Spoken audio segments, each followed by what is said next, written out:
Brought to you by ConcordiaTheology.org, bringing you resources that support the vigorous life of the mind in service of the gospel of Christ. Welcome to Tangible, Theology Learned and Lived. We're exploring the ways in which theology permeates all aspects of life. Through conversations with faculty here at Concordia Seminary, St. Louis, we will challenge you to deepen your theology and live out your faith in Christ. I'm your producer and host, Jessica Bordelot.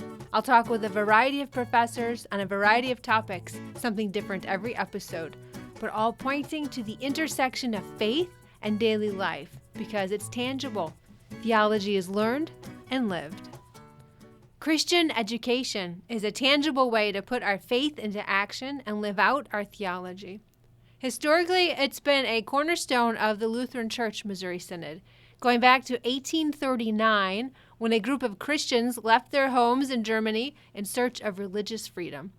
These Lutheran settlers established a colony in Perryville, Missouri, and within a year they built a school. It was a one-room log cabin college called Concordia. The school's enrollment was made up of 7 boys and 4 girls. This was the first of many schools started by the LCMS. Today there are over 1,900 LCMS schools in the U.S., including 5 universities, each named Concordia. Today we have 2 graduates from the Concordia University System, Dr. Peter Nafzger and Rev. Jeff Cloeter.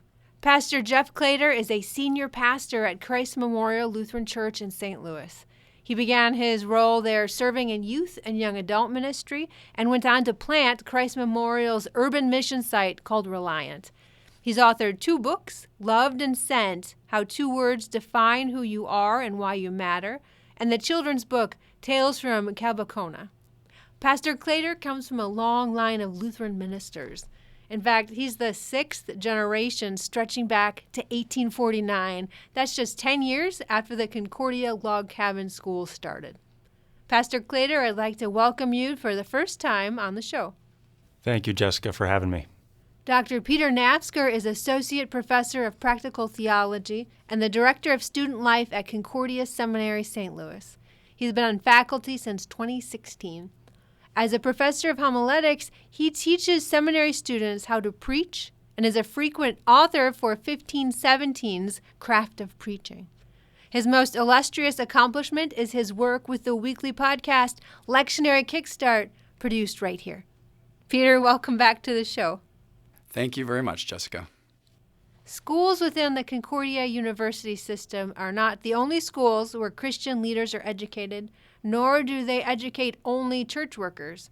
They have over 100 other undergrad programs. But today we are talking to 2 pastors who are Concordia University alum who are also dads of current Concordia University students. Peter graduated from Concordia University in Seward, Nebraska, and Jeff from Concordia University, St. Paul, Minnesota. I want to start by learning more about your experiences there. Peter, what was your major at Concordia University, Nebraska? Well, first of all, Jessica, you forgot to mention there's another Concordia graduate in this room right now, so you ought to share that too. Okay, thank you. You are right. I went to Concordia University, Wisconsin, elementary education. Thank you. So I went to Concordia, Nebraska. Back when it was Concordia College, when I first started there, it became a university while I was there. I went to study, well, I didn't know what I wanted to study, but I knew I wanted to either be a teacher, and Concordia, Nebraska has a good teacher program, and I thought I might want to go into some sort of medicine. They had a pre-med program, and they also had pre-seminary, and that was kind of on my radar too. So I went there to study, but also probably more than that to play basketball. Nice. Because I'm not the best basketball player, but they were a small school, so I could maybe play there. And that actually ended up being a really great part of my experience. I formed some lifelong friends on the basketball team that I still text with. Well, I just got text yesterday from a group chat from the guys I played basketball with. So that was a really neat part of my experience. Jeff, where did you go to school?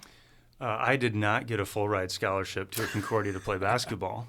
But did you have full ride, Peter? No, I didn't get it. I barely got.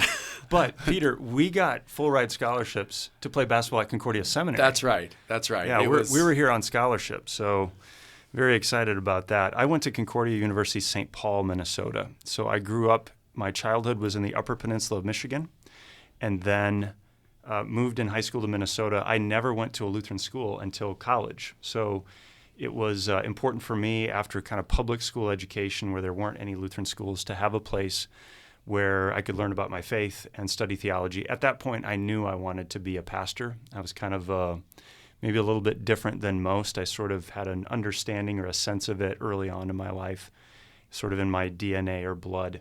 So I knew when I went to St. Paul that I was going to be in the pre-sem program.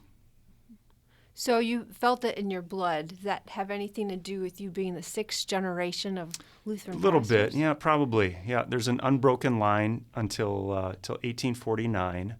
My ancestor was one of Leah's Zenlinge, one of his sent pastors to the United States, and was a missionary to Native Americans in Minnesota for 11 years. Did you feel pressure to go to a Concordia University and be a pastor?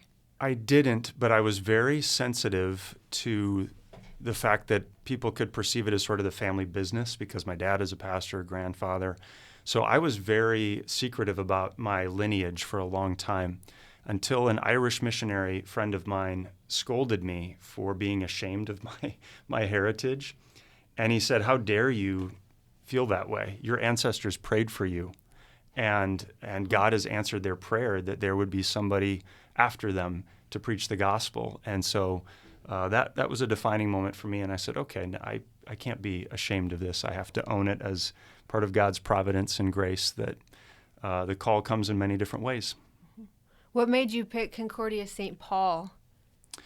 I wanted an urban experience. I grew up in a small mining town in the Upper Peninsula of Michigan, and I was fascinated with people, and there weren't a lot of people there. So I was fascinated by culture, different cultures and languages, and so the Twin Cities were a diverse environment. They're situated, the campus is right in between Minneapolis and St. Paul. And so incredibly diverse, and I could have lots of experiences. Step across the street, and I'd be in another world. So, that's kind of interesting because I grew up here in St. Louis. I was born right across the street from the seminary at the hospital over there, and I spent my whole life in the city. And one of the things that attracted me to Concordia, Nebraska was that it was a small town. That I'd never lived in a small town, and I thought that might be kind of a neat experience for college. I grew up in Milwaukee, which in a very urban part of Milwaukee, so I just wanted to get out somewhere, and Concordia, Wisconsin is on Lake Michigan. If I stood on my desk in my dorm room, I could kind of see it over the horizon. So I felt that close. So, Peter, you said you went to play basketball. How did your high school basketball experience compare to your experience in college? Oh, college was a whole nother level in terms of just commitment and intensity. And we practiced year round, and it was exhausting. It was a lot. But a couple of things about my experience made it totally worthwhile, and it was basically my coaches and my teammates. My coaches were incredibly strong Christian men who they demanded a ton on the court, but they treated us like men and brothers in Christ first, even as they had high expectations for us. And we'd go on trips, and we would have we'd go to church together if we were on a weekend tournament. And they were really good models. And the guys I played with, when you play at that level, you spend a lot of time together. And the guys that I played with they're the kind of guys I played with here at the seminary, Jeff. Mm-hmm. Strong Christian men. A lot of them were teacher training. A couple guys went into, there are several coaches. One's coaching at a D1 level. One's coaching at a Concordia. Really good guys that I enjoyed spending time with. And so we spent a lot of time together, and it was a lot of work, but it was very fulfilling. I ask you because I know you coached the basketball team at the seminary for a while, right? Yeah. As a professor? Yeah, I still do. And we don't work quite as hard here at the seminary as we worked in college. But what's fun about the seminary, Jeff and I played basketball here together on the team. And what's fun about playing ball here is that it's kind of a sport again. You play just for fun. At the seminary, basketball comes after your studies, your family, your church, your work. It's like 7th or 8th on the list of priorities. And we don't run, we don't lift, we don't really play much defense. And you don't win. Just shoot. We just shoot. And we actually do all right. We've got some guys who can play. But it's one of my favorite things here at the seminary to do, because I really get to know the students who play basketball, because I'm with them, whether or not I have them in class, I'm with them most days on the court just for a little while to exercise and have fun. So it's a great thing. Jessica, if I can comment on basketball, because I think this relates to what we're talking about in Concordias. The church, the Concordias don't exist. They exist for the church, not for themselves. So we don't need academic institutions just for themselves, but we use them. But primarily, they are building up the church, the ligaments and the muscles of the church. And one of the key ligaments of the church is the relational connectivity. And so whether it's in the classroom or on the basketball court, and I'll commend Peter Nafzger for coaching the seminary team, but even in subsequent years, he's started the alumni basketball game every year. So you get guys that many of them went to Concordia Universities, but then certainly seminary, they come back and we play each other. The camaraderie, the connection that finds its way out in ministry then. There are connections made that benefit the kingdom of God because we have the relational connectivity. And I think that's something latent in like the whole system that we have that's different today. It's maybe eroded a bit from a couple generations ago, but it still exists, and it's a benefit that we have that other denominations or, say, non-denominational churches, they don't have this heritage that our ancestors built in these institutions that bless relationships. That's so true. I was at a conference for mid-career faculty professors. It made me feel kind of old. Middle-aged? Middle-aged, basically. It was their way of saying nicely middle-aged. But there were professors here from different seminaries across the country, all denominations. And I was talking to one of them who's, I don't even remember, I think he was a Presbyterian professor somewhere. And we were talking about the connections that he has with the church. And it became pretty apparent pretty quickly that he doesn't have many connections with the church, with congregations across the country. He's more kind of on his own, and the community that gets built is kind of haphazard and very much dependent on individual people and their relationships. It is one of the incredible gifts of our Concordia University System, and frankly of our Lutheran Church Missouri Synod, that we have this structure that our forefathers and foremothers built to keep us close and to keep us connected and to keep us working together. And of course, every group that works together, sometimes there's a rub there that is hard. But the connections that Jeff was mentioning, when we can work together and when we can collaborate, we can accomplish so much more, and we can be so much more church because of these systems like the Concordia Universities that I think is so good for us and so good for the church. And your dad was a pastor too, right? Yeah. Mm-hmm. I'm not sixth generation, but they go back a couple. You skip a couple generations here or there, and it goes back a little while. I think I see that within the LCMS. Like you said, a tradition of being part of this church body, and people whose uncles married someone's cousin who married someone's aunt. When you get together, it seems like everyone's related. My experience is different. My parents became Lutheran when I was a kid. So when people listen to the show and they hear how you're deeply connected to all the Concordias, not everybody that went there is. And I went there and I had a positive experience too. Now, Jeff, you went to a school that was in a city. So, Peter, you're on a small town basketball team. There's not much else going on, so it sounds like that was really significant. If I stood on my desk, I could see a cornfield. It was so wonderful. What was your experience like in the big city, Jeff? Oh, it was great. You can have a bubble anywhere. Not to say that, if you could stay in the confines of the campus, you could be in your own little Lutheran bubble. But you step across the street, and I had experiences tutoring English with refugees and immigrants, had a job off campus. And so that was an important experience to me, to go see a basketball game, a Vikings football game. Those are important things because, and I'm glad you mentioned, Jessica, that you didn't grow up Lutheran or your family became Lutheran in childhood, because I think one of the temptations for our system is to be a closed system and to kind of be tribal and inbred, quite frankly, very parochial. That is one of our things that we push against because it's very natural. The inertia pulls itself in.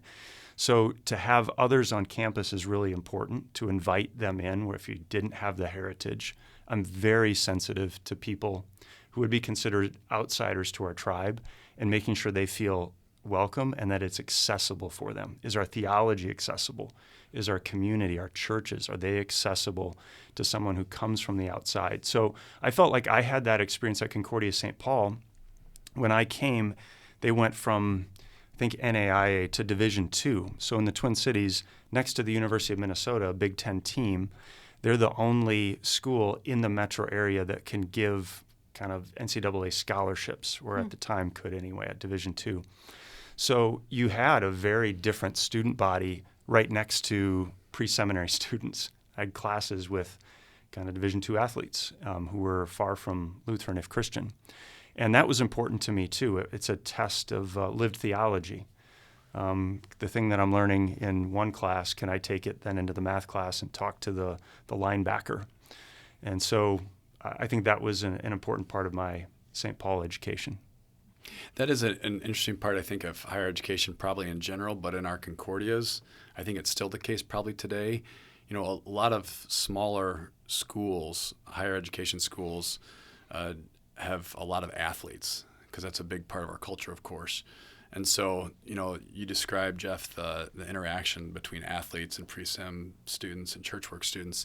I think it's very similar today, where you've got athletes coming for all sorts of reasons to play, and then you've got church work students who are there to prepare, and the ability to mix and match, it can be done, but it almost has to be pursued, because it's easy, especially when you play college sports, to just be with your team, and the teams can be kind of a closed group, even as the pre-sem or pre-teacher, that kind of stuff could too. So being intentional about bringing those together, I think, is important. Now, Peter said you started either being pre-med or education. You weren't sure yet. What made you decide to become a pastor? Well, I took all the gen ed until I ran out of gen ed to push off the decision. I'd been told from an early age that I should think about being a pastor, and that, like a lot of people, that kind of made me want to resist that a little bit. But after I took all the gen ed I could take, I spent a summer working landscaping, where my best friend was a shovel and a wheelbarrow, and I had a whole summer just to really think about what was most important in life and what I wanted to spend my life on. And I like working with people. I like helping people. And so I thought, well, if I like working with people and I like helping, helping people for eternity seems kind of like a worthwhile thing. That and I hated my chemistry class. Did you change your major to pre-seminary, or did you finish with the education and then come to the seminary?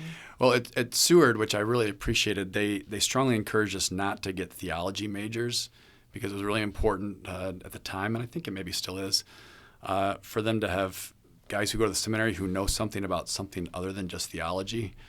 And so my major was behavioral science, psychology, and sociology.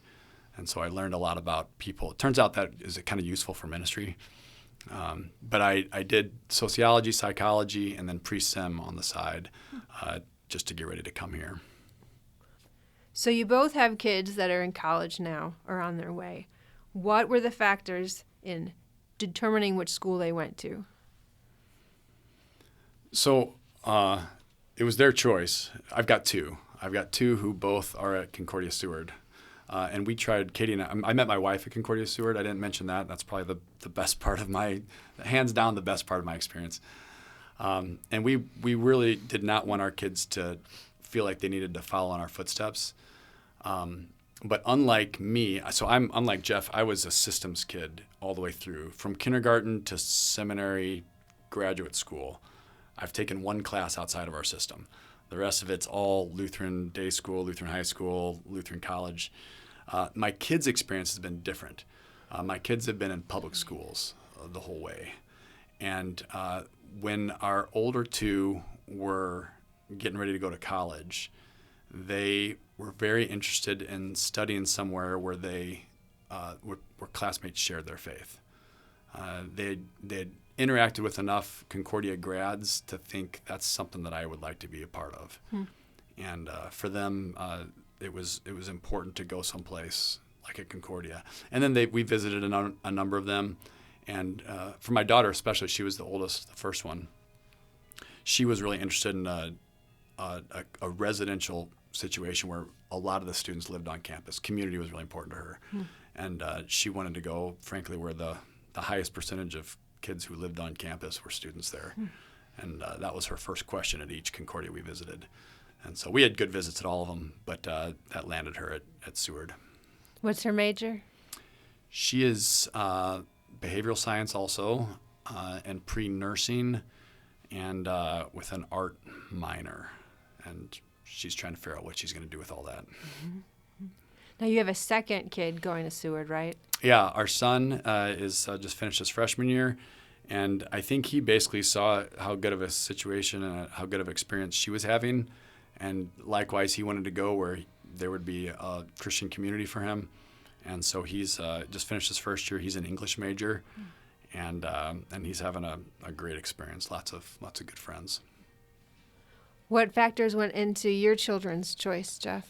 We're a lot alike, Peter and I. I've got now two who will be going to Concordia St. Paul. So same both school. of our kids are going to our alma maters. Nice. And although my oldest went initially to a Wisconsin state school for her freshman year, didn't have the greatest experience. And I think a little bit of that was what you were talking about, Peter, like the wanting to break away from sort of the dad's expectations or a Lutheran upbringing and try the state school. And now she's Lutheran school teacher at Concordia St. Paul. She transferred her sophomore year. And then I think in many ways my son, who just graduated, who will be a freshman, I think just saw where sister went and saw the experience she had and wanted in on that. So he'll be going there in the fall. I do have, in my church, I just thought about this on the way over here, I have kids at my church at every Concordia, at all 5. And I would say there are some young men that are as sons to me that are one graduated from Seward, one will be going to Seward, another will be going to St. Paul. So I entrust my kids, and when I use kids broadly, to the Concordias and see that as such an important part, even if it's not for ministry. Some of them are entering other vocations, but to see that as part of a pipeline of raising up our Christian leaders for the next generation in our church and for service to the world. So bought into it, and hopefully it pays long-term dividends. Let me just say a thing about that too, Jeff. The Concordias do a really good job, I think, with church work training, with DCEs and teachers, and, pre-sem, all the others. But I think one of the kind of less obvious benefits of the Concordias is it equips not church workers, but people who will serve in their vocations in other fields, and to have the benefit of Christian community during this transitional time in their life from childhood to adulthood. There's a great value, I think, in having non-church work programs at these Concordias, because the church needs strong leaders who are not in professional church work too. Mm-hmm. And it was good for me as a church worker to have a lot of friends that were going to be nurses and physical therapists. Those are the 2 other majors at Concordia, Wisconsin that were big. It was, even though I knew I wanted to be a Lutheran school teacher, having people around me that weren't, like you said, made me be a little bit out of that bubble, and that was really helpful for my formation. Yeah, I'll say our kids' experience at Concordia in Nebraska, one of the things that's been so positive about it is the campus pastor there, who actually we played basketball with at the seminary too, Ryan Matthias. My kids are both, right now, neither of them are church work, and they may find themselves there at some point, but they're both involved in the campus ministry at Concordia, and a huge part of that is the campus pastor's inclusion of anybody who wants to serve and participate, and the interest that he takes in the kids there is just really remarkable, and it's so encouraging as a parent. And it's because of the ministry that he and his team do there that would also have led me to be comfortable if my kids had gone somewhere else, because I know there's a lot of congregations that have outreach to universities, it of course would have been really important to me if my kids had not gone to a Concordia to find out where is there a congregation close by that would do ministry. And I know that's an area that a lot of campus universities have LCMS campus ministries. And I think that's so important because it is an important time, whether it's from a Concordia University or from a congregation that's connected to a university nearby. Having that support network is really, really crucial. Are there any cons that you look back now on your own ministry now, things that you would have changed? I think something that Jeff said earlier, the temptation at a Concordia is to be a little bit of a closed system. And, I'm here at the seminary now teaching, and we have, I don't know what the numbers are, but maybe it's half, and give or take 10% maybe, either direction of the students who come here are Concordia graduates or spend some time at a Concordia. And there is a little bit of a, if you're not part of the system, then even here at the seminary, students who didn't go through the Concordias, I think sometimes feel a little bit on the outs. And I think that temptation is real. It's kind of the shadow side to the wonderful part of having a safe landing ground for kids, is that there can be a kind of retreat from the world that we have to really be careful about. Or even worse, kind of a looking down our nose in judgment at those who don't go to Concordia. Those are potential downsides that are very real, I think. Yeah, I echo that. I even remember as a student at seminary, some guys feeling out because they didn't do the system. And we have to be realistic about our Concordias. Our Concordias have a very limited reach, especially after having lost Concordias. Outside of Irvine, it's a Midwestern movement. And so what do we do for the Eastern Seaboard or largely the West or the South? There's tons of kids in our congregations across our church body that don't have access or proximity to a Concordia. So I think being very mindful of that is important. In a previous generation, like my grandfather, I think everybody went through the system. You just did, as a pastor at least. And there's a benefit to that, but that is not the case anymore. That system has broken. We're trying to revitalize it. I think there's a push happening now, and we're seeing some, I think my understanding is some bump in church work numbers, and that's a good thing. But by no means is that, are we going to go back to 1950? So I think as a church body, we have to be very cognizant that there are multiple tributaries that go into the river now. And we have to accept that and validate those tributaries too, and accept those who flow into the mainstream. And it doesn't have to be one or the other. I mean, that's the real thing, is the Concordias are an incredible gift and a responsibility that we steward them well, but also the recognition that there's many ways toward ministry, and there's many ways to build up the church, and we shouldn't pit them against each other or think that there's only one option. Mm-hmm. So as pastors, what would you do to help non-Concordia graduates that are leaders in your congregation know that they are also serving in a way that is valuable, and to kind of bridge that gap with the people in your congregation who are Lutheran school teachers and DCEs and other Concordia-trained workers? That is a good question. I think one thing as a pastor is to ask those people to do significant work, to fill significant roles. All of your elders in your church should not be Concordia-trained people. So, and I'm trying to even think in my own church. We have one elder in our church right now out of 20 that is a Concordia grad, I think. And our church council, our board, I think is all normal lay people. And so I think in the average life of the church, unless you're sort of in a Lutheran hub or you have a high concentration of those people. But yeah, I think just asking them to do significant things and maybe surprise them, and they might say, well, am I qualified to do this? Well, I think so. And if there's things we need to work on or you feel inadequate in, let's talk about that. And whether it's training or conversation, we can build you up. So I love that you're saying as a pastor that you would look for leaders in the congregation, no matter what kind of training they've had in the background, and you to give them the training that you think that they could use for what you've called them to do now. Well, and the other half of that is you receive training from them. People who've spent time in different parts. I mean, I don't know what it's like to be in a non-church world system because I've spent my whole life in it. And if you actually want to engage the world around us, it's actually really important to listen to and to learn from those who've spent time in the real world and who've spent time rubbing shoulders with people who don't think just like we do. And so the learning goes both ways, I think, and any pastor worth his salt, I think, knows that he needs to learn as much from his people as he teaches them. Well, I mentioned I went to Lutheran grade school and Lutheran high school here in St. Louis, and those were very formative to me.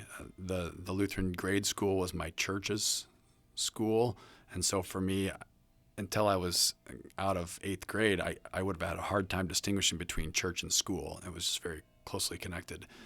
I'll say about Lutheran high school, the most significant part of my experience at Lutheran high school was the Lutheran school teachers.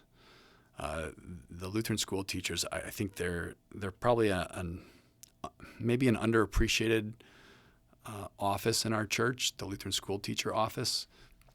They work much harder, I think, in some ways, for a lot less recognition and often compensation than even pastors do. And the commissioned ministers in our church body are in many ways what keeps the church body going and raising up the next generation. And we talk a lot around here at the seminary about the church needs more pastors. And so, we're trying to raise up new pastors. But I think it's even more the case that the church needs really good Lutheran school teachers. And those people are well trained, and they really help shepherd the young people in our church body, and that's a huge gift. How do we use this gift well? The great potential is that we have this gift that not many others have. So I would love to pump our Concordias and all the way down all of our schools with, I use that term tributary, new tributaries. Our church is starting to work, for instance, in African refugee ministry. So I have young men. I've got one that's going with my son to Concordia St. Paul, Jacques, and we got him in at a Lutheran high school for his junior and senior year. It made him a Lutheran Christian. And we need him in the system. We need a tributary where this is accessible to someone like Jacques, who came to the United States as a 14-year-old and now may very well be a pastor someday. And he is going to bring something to the body of Christ in the Lutheran Church Missouri Synod that we don't have today, or we have very little of. So I would love to see, and I don't know how that happens structurally, but is our system accessible to new tributaries that will enrich our entire body? And so that's kind of maybe a little bit of I see some of that in our Concordias. You see some non-conventional church work students maybe, but we need more. We need lots more. The last question on the show is always this: what do you want our listeners to remember? I think I would want our listeners to recognize that our Concordia system of especially higher education now, our Concordia University System, is a great blessing to our church body, and it is a significant responsibility. The blessing we've talked about a lot in this episode, the responsibility to continue to support this system, to make the necessary adjustments as the world in which we live changes so that it serves today and not only an attempt to serve a previous generation. And that's not easy to do. The whole culture is changing, and so that requires our attention.